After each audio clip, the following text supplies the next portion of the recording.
اویس کرنی کا نام آپ نے سنا ہو، ٹھیک ہے؟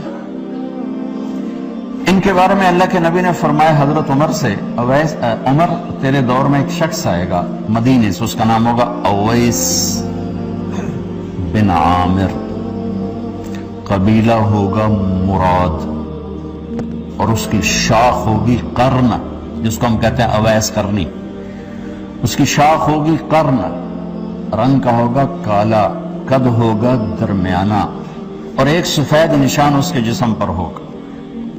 جب وہ آئے تو تم نے اور علی نے دونوں نے اس سے دعا کروانی۔ میرے رب کی قسم، علی اور عمر کو اویس کی دعا کی حاجت کوئی نہیں تھی، ایک پیغام امت کو دینا تھا، ایک پیغام دینا تھا، جس لیے یہ اسے دعا کروانی، اس لیے کہ اویس نے ماں کی خدمت کر کے اللہ کو اتنا خوش کر دیا ہے، وہ جب ہاتھ اٹھاتا اللہ اس کے ہاتھ خالی نہیں ہوتا۔ عمر رضی اللہ عنہ کا دور آیا، ہر سال حج کرتے تھے، اویس اویس اویس نہیں ملا۔ ایک سال سارے حاجی لائن حاضر کر دی، کھڑے جاؤ، آئے سب بیٹھ جاؤ، یمن والے کھڑے رہو، بہت سارے لوگ کھڑے ہو، سارے بیٹھ رہو، تھوڑے سے رہ کے سارے بیٹھ جاؤ، قرن والے کھڑے رہو، تو ایک آدمی بچا، صرف ایک۔ تو آپ نے فرمایا تو قرنی ہے کہ جی؟ اویس کو جانتے ہو کہ جانتے ہو؟ میرا سگا بھتیجا ہے، بھائی کا بیٹا، لیکن وہ تو تھوڑا سا ہلا ہوا ہے، پاگل سا ہے۔ اب تم پوچھ رہے ہیں، حضرت عمر رونے لگے، کہا وہ نہیں، تو پاگل ہے، ادھر ہے، حج پہ آیا کہ جی آیا ہے، کدھر ہے؟ کہا جی وہ چلے گئے، اونٹ چرانے نکل گیا ہے عرفات کی طرف۔ تو آپ نے حضرت علی کو ساتھ لیا اور عرفات کی دوڑ لگا دی، وہاں دیکھا تو اویس درخت کے نیچے نماز پڑھ رہے تھے، یہ دونوں جا کے بیٹھ گئے، انہوں نے محسوس کیا دو آدمی ہے، تو انہوں نے نماز چھوٹی کر کے سلام پھیرا۔ حضرت عمر نے پوچھا کون ہو میرے دوست؟ کہا جی مزدور ہوں۔ کہا تیرا نام کیا ہے؟ کہا جی اللہ کا بندہ۔ تو حضرت عمر نے کہا بھئی سارے اللہ کے بندے ہیں، تیری ماں نے تیرا نام کیا رکھا ہے؟ یہ تو ان دونوں کو جانتے ہی نہیں تھے، پہلی دفعہ آئے تھے۔ کہنے لگا آپ کو پوچھنے کی کیا ضرورت پڑ گئی؟ تو حضرت علی نے کہا کہ میرے دوست یہ امیر المومنین ہیں عمر بن خطاب، اور میں ہوں علی بن ابی طالب۔ پھر وہ ایسے ہل گئے، کہنے لگے جی میں تو معافی چاہتا ہوں، میں تو آپ کو پہچانتا ہی نہیں تھا۔ تو آپ نے کہا تو اویس ہے؟ کہا جی میں اویس۔ کہا اچھا تو ہاتھ اٹھا ہمارے لیے دعا کر۔ وہ رونے لگے کہ جی میں آپ کے لیے دعا، میں تو آپ کے قدموں کی خاک بھی نہیں، اور ہے بھی نہیں، جس نے نبی کو آنکھوں سے دیکھو کو کوئی نہیں پکڑ سکتا، اس کے برابر کو نہیں آ سکتا۔ ماں کا مقام بتانے کے لیے یہ ساری بات آپ نے فرمائی، دعا کروانی ہے کہ اس نے ماں کی خدمت کر کے وہ کر دیا ہے کہ جب ہاتھ اٹھاتا ہے، یہ مقام جہاد سے نہیں ملا، تبلیغ سے نہیں ملا، ذکر سے نہیں ملا، تہجد سے نہیں ملا، تلاوت سے نہیں ملا، حج سے نہیں ملا، عمرے سے نہیں ملا، خرچ سے نہیں ملا، خیرات سے نہیں ملا، سخاوت سے نہیں ملا، جان دینے سے نہیں ملا، یہ ماں کی خدمت سے مقام ملا۔ تو عمر اور علی جیسوں کو کہا جرا دعا کروانا اس سے، اور وہ رو رہے ہیں میری مجال میں توڑے واسطے۔ کہا بھائی اللہ کے نبی نے فرمایا تھا، اللہ کے نبی نے فرمایا تھا کہ دعا کروانی۔ میرے نبی نے فرمایا کہ جب لوگ جنت میں جا رہے ہوں گے، اویس بھی جا رہا ہوگا، دروازے کے قریب اللہ فرمائیں گے باقی سب کو جانے دو، اویس کو روک لو۔ تو وہ اویس پریشان ہو جائیں گے کہ اب بوئے تھے آتے کیوں رکاوٹ بن گئی، دروازے پہ آگے کیا رکاوٹ ہو گئی؟ تو وہ کہیں گے یا اللہ آپ نے مجھے کیوں روکا ہے؟ تو اللہ تعالیٰ فرمائیں گے پیچھے دیکھو، پیچھے دیکھیں گے تو جہنم کے لوگ کھڑے ہوں گے، مجرم۔ کہیں گے اویس تو نے مجھے خوش کیا ماں کی خدمت کر کے۔ کیا کہا؟ ماں کی خدمت کر کے۔ جو بیچاری مائیں ذلیل ہو رہی ہوں، یہاں زیادہ ہوتی ہیں، پاکستان میں کم ہوتی، پر ہوتی وہاں بھی ہیں۔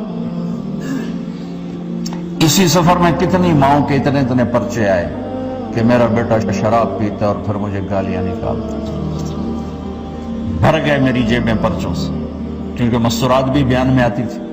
تو کوئی ہر بیان میں کوئی نہ کوئی پرچہ آیا کہ میرا بچہ مجھے گالیاں نکالتا ہے، شراب پیتا ہے، زنا کرتا ہے، پھر مجھے گالیاں نکالتا ہے۔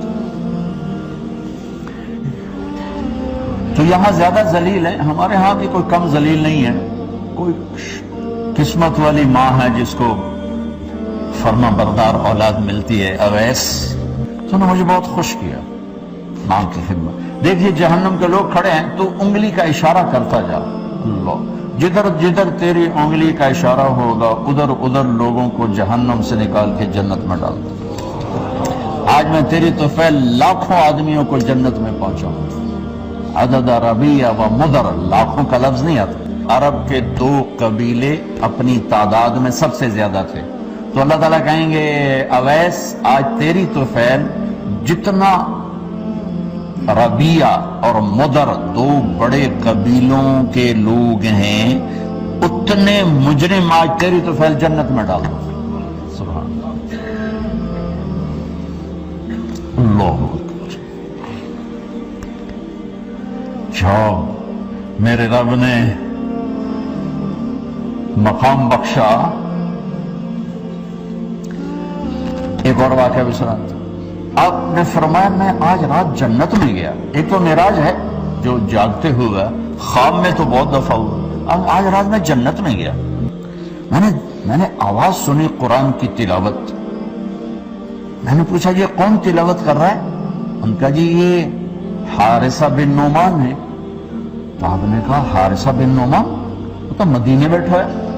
دیکھو آپ کو سنانے کے لیے مائک لگا ہوا ہے اوپر، تھوڑے سے لوگ آپ، اور حارثہ کی آواز جنت میں جا رہی ہے اور وہ مدینے بیٹھے ہوئے ہیں، 7 آسمان پار کر۔ کیسے پوری جنت میں اس کی آواز کیوں آ رہی ہے؟ کہ یا رسول اللہ انہوں نے ماں کی ایسی خدمت کی ہے کہ اللہ تعالیٰ نے خوش ہو کر کہا ہے حارثہ جب قرآن پڑھے ساری جنت کو سناؤ، ساری جنت کو سناؤ۔ اچھا کیسی خدمت کرتے تھے؟ ان کے کپڑے بیوی سے نہیں دھلاتے تھے، خود دھوتے تھے۔ ہم لوگ اپنی بیویوں پہ ڈنڈا چڑھا کے کھڑے تھے، میری ماں نے کپڑے دو، میری ماں نے روٹی پکا، میری ماں نے چائے بنا کے دے۔ آپ کی بیوی کی ذمہ آپ کی ماں کی خدمت نہیں ہے، میری بیوی کے ذمہ میرے باپ کی خدمت نہیں ہے، میری ماں کی خدمت نہیں ہے، میری بہن بھائیوں کی خدمت نہیں ہے۔ لیکن یہ بر صغیر کے معاشرے کا ظلم ہے کہ آنے والی بچی ٹکڑے ٹکڑے ہو جاتی، پس کے رہ جاتی۔ ماں کے لیے کیا کرتے تھے؟ سالن خود بناتے تھے، آٹا گوندتے تھے، روٹی پکاتے تھے، پھر تھالی میں پلیٹ میں رکھ کر ماں کو سامنے بٹھا کر خود کھلاتے تھے، کھلاتے بھی خود، اور ماں جوئیں نکالتے۔ ایک دفعہ موسیٰ علیہ السلام نے پوچھا یا اللہ میرا جنت کا ساتھی کون ہے؟ تو فرمایا فلاں قصائی تیرا جنت کا ساتھی۔ تو موسیٰ علیہ السلام تھوڑا سوچ میں پڑ گئے کہ قصائی تے موسیٰ دا جوڑ کے میں بیٹھ گئے، فلاں مجاہد، فلاں عالم، فلاں ولی اللہ، وہ تیرا جنت کا ساتھی، قصائی تیرا ساتھی۔ تو موسیٰ علیہ السلام نے پتہ پوچھا اور پہنچ گئے۔ تو وہ گوشت کی دکانوں میں ایک دکان اس کے بھی تھے، میں بٹھا چوکڑی مار کے تو اپنا بیچی جاندہ تھے، ٹکی جاندہ ہے۔ کوئی موسیٰ علیہ السلام کو سپیشل۔ جب شام کو وہ چلنے لگا، جب وہ اس کا گوشت ختم ہو گیا تو اس نے ایک ٹوٹا تھیلے میں ڈالا اور چل پڑا، موسیٰ علیہ السلام بھی ساتھ چل پڑے۔ وہ گھر پہنچا تو موسیٰ علیہ السلام نے کہا میں آ جاؤں؟ کہا جی آ جاؤں۔ اس نے وہاں جا کے کیا کیا، بوٹیاں ڈال کے گوندھا، اس کو نرم ہونے رکھا، سالن تیار کیا، پھر روٹی تیار کی، ٹرے میں رکھا۔ ایک عورت اس طرح پڑی تھی، اس کو جا کے ہلایا، ماں جی، آنکھ کھولی، ایک ہاتھ سے اٹھایا، سہارا دیا، دوسرے ہاتھ سے نوالے بنا بنا کے کھلاتا رہا، کھلاتا رہا، کھلاتا رہا۔ تو اس نے یوں سر ہلایا کہ مطلب میری بس۔ تو اس کا منہ صاف کیا اور اس کو سہارا دے کے لٹانے لگا تو کچھ بڑبڑائی۔ موسیٰ علیہ السلام ذرا فاصلے پر تھے، سن نہیں سکے کیا کہا۔ موسیٰ علیہ السلام نے فرمایا میرے بھائی یہ کون ہے؟ کہا جی میری ماں ہے، اور میں جب صبح جاتا ہوں نا کام پر تو اس کے سارے خدمت کر کے روٹی پانی کھلا پلا پھر میں جاتا ہوں، پھر جب شام کو واپس آتا ہوں تو پہلے میں اس کی یہ خدمت کرتا ہوں. بیوی سے نہیں کہا، خود کیا. ہم اپنی بیویوں کو کتنا ذلیل کرتے ہیں، اور 99% ظالم ہے. 99% ساس نیگیٹو ہے اور ظالم ہے. اور ہمارے بچوں کو ہوش نہیں کہ میری ماں ہے، میری ماں ہے. ماں کی وجہ سے بیوی کو تباہ نہ کرو، اور بیوی کی وجہ سے ماں کو تباہ نہ کرو. اس میں بیلنس کرو. بیوی کے عشق میں ماں باپ ذلیل نہ ہو، اور ماں باپ کے عدم میں بیوی ذلیل نہ ہو. یہ دونوں نوحے میں سن رہا ہوں، اس لیے بول رہا ہوں، دکھ سے بول رہا ہوں. کہا جی میں شام کو پھر اس کی خدمت کرتا ہوں. اب بچوں کو بعد میں دیکھتا ہوں. کہا اچھا یہ بتا، یہ کیا کہہ رہی تھی؟ لٹا رہے تھی. کہنے لگا جی بس ماں جو ہوئی، جب بھی خدمت کرتا ہوں تو کہتی اللہ تجھے جنت میں موسیٰ کا ساتھی بنا.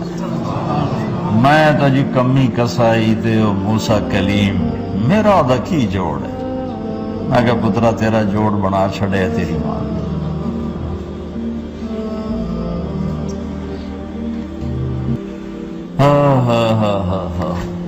تو خیر بہت سی باتیں آپ کو بتا دیں.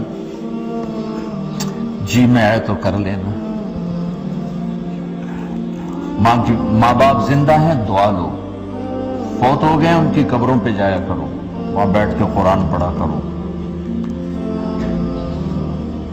جو بچہ پڑھے گا وہ اتنا طاقتور ہو کے ماں باپ کو لگے گا، اگر وہ فوت ہو چکے